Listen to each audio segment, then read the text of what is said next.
এই দেখো, এখন রাত্রি 4:30 বাজে, আমরা যাচ্ছি ঘুরতে। কি মজা! আমরা যাচ্ছি আইসক্রিম খেতে। চলো, আগে তো আরো রাতে যেতাম, কিন্তু এখন আমি যে আইসক্রিমটা খাই তার সেই দোকানটা 11টা অবধি খোলা থাকে। বহুকাল পরে আবার চলে এলাম একটা ছোট্ট ব্লগ শেয়ার করতে। রাতের বেলা আইসক্রিম খেতে যাচ্ছিলাম, ভাবলাম একটু ছোট করে ভিডিও করি। তো এখানে রাত 11:30 অবধি দেখো বাস সার্ভিস রয়েছে। বলতে বলতে আমি আমার ডেস্টিনেশনে চলে এসেছি। এখানে এসে দেখি আমার মতো পাবলিক আরও অনেকে আছে যারা আইসক্রিম খেতে এসছে রাত্রেবেলা। তো চলো দোকানের ভিতরে ঢুকে গেলাম। আইসক্রিমটা হচ্ছে ইভাকোর আইসক্রিম। ওফ, আমার তো ভীষণ ভালো লাগে। আসো। ওই তো আমরা এখন চলে এসেছি আইসক্রিম পার্লারে আইসক্রিম খেতে। বিকালবেলায় আসার কথা ছিল, তারপর ঠিক হলো একটু পর করে যাব 7টা-8টায়। তারপর ঠিক হলো রান্নাটা করে রেখে দিয়েছে, তারপর যাব। তারপর ঠিক হলো রান্নাটা যখন হয়েই গেছে খেয়ে দিয়ে নিই, তারপরে যাব। তারপর একবার ভাবলাম আজকাল যাবো না, কাল যাবো, চলে এলাম। ওকে ওকে, ওয়াটারমেলন। তারপর ভাবতে ভাবতে চলে এলাম যে না, আজকে যখন ছুটি রয়েছে দুজনেরই, আজকেই আইসক্রিমটা খাওয়া যাক। তারপর বেশ নতুন কয়েকটা সামার কালেকশন এসেছিলো, ওয়াটারমেলন, লিচি আর ম্যাঙ্গো তো থাকেই সবসময়। তো ম্যাঙ্গো রাসবেরি এগুলো সব নিয়ে নিলাম টেস্ট করার জন্য। তো আমার খুবই ভালো লাগে নতুন নতুন ট্রাই করতে। আর আমার ফোনে যেহেতু রেজিস্টার করা আছে নাম্বারটা দিয়ে, কোনো নতুন কালেকশন যদি আসে আমার ফোনে মেসেজ যায় যে সুমিতা তোর প্রিয় আইসক্রিম চলে এসেছি নতুন করে, তুই আয় এসে টেস্ট করে যা। অমনি আমি চলে আসি। ও sprinkle, rainbow and choco choco সেইটা এই ওকে।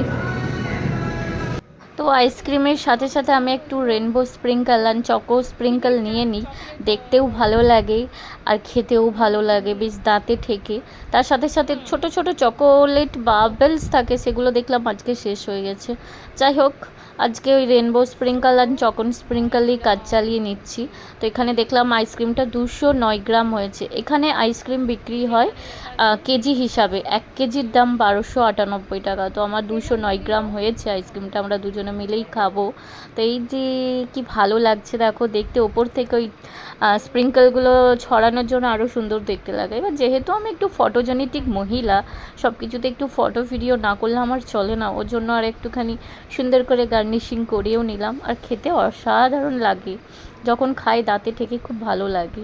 তো আমরা দুজনে এখন বসে পড়লাম আইসক্রিমটা এনজয় করার জন্য।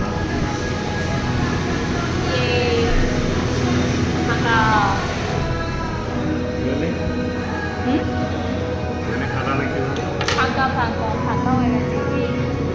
গুড নাইট, পরে বলবো গুড নাইট। আজকে একটা নতুন ফ্লেভার পেয়েছি, লিচি।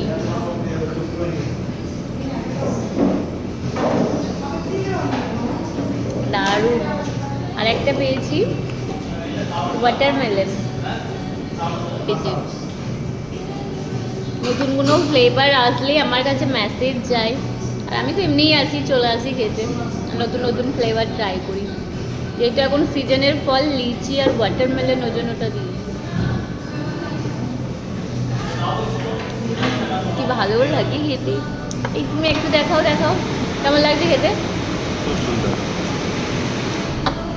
ও ফোনেও তো আসতে চায় না, আমাকে দেখো। আমাদের হয়ে গেছে, আমরা এবার চলে যাব। 11টা বাজতে 9 মিনিট বাকি। বেচারারা বন্ধ করতে যাচ্ছিল, আবার নতুন সব চলে এসছে। এদের কাজ না পেলে এরকম করে মাঝে মাঝে আইসক্রিম খেয়ে বেরিয়ে করতে হয়, তবু লোককে দেখে হিংসা করতে নাই। মানুষের মনে এত হিংসা, কি বলবো। কাজ না পেলে আইসক্রিম খাও, হিংসা করো না। যে এরা দুজন এখন পাহারা দেবে সারা রাত, আর আমরাই কি চলে আসছি আমাদের রুমে। এরা আমাদেরকে দেখার চেঁচাবে না, কেন বলো তো, কারণ এরা জানে এদের এই বাড়ির লোক। আসো আসো আসো আসো আসো। ওরা অচেনা লোক দেখলেই চেঁচায়। Bye bye, good night. Bye bye, good night, good night.